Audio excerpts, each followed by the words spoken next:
విజయవాడలోని ఇంద్రకీలాద్రి కనకదుర్గమ్మ ఆలయంలో 12 ఏళ్లకు ఒకసారి జరిగే మహాకుంభాభిషేక మహోత్సవంలో ఆధ్యాత్మిక శోభ తలెత్తింది.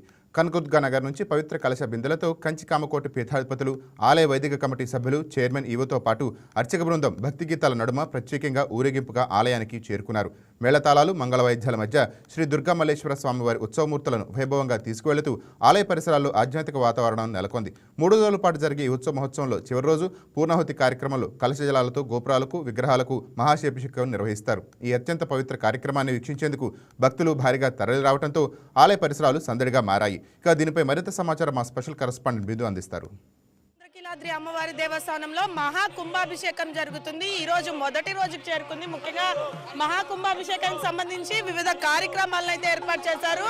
అమ్మవారి కుంభాభిషేకానికి అయితే అన్ని ఏర్పాట్లు జరిగినట్టు తెలుస్తున్నాయి.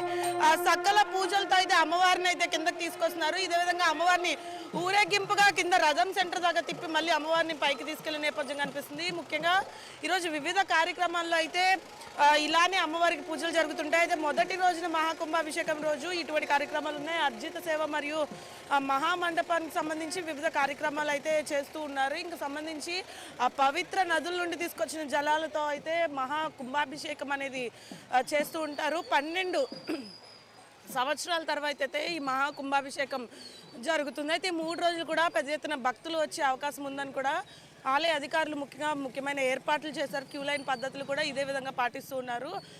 భక్తులకి ఎటువంటి అవాంఛనీయ ఘటనలు చోటు చేసుకోకుండా అయితే వివిధ కార్యక్రమాలు చేస్తూ ఉన్నారు. ఇప్పుడు మనం ఊరేగింపును చూసాం. ఇది ఇక్కడ పరిస్థితి. వీడియో జర్నలిస్ట్ ఆదిల్తో Bindu, YK news, Vijayawada. Please subscribe to YK TV network. Please subscribe to YK TV. Please watch YK News. Don't forget to subscribe YK News channel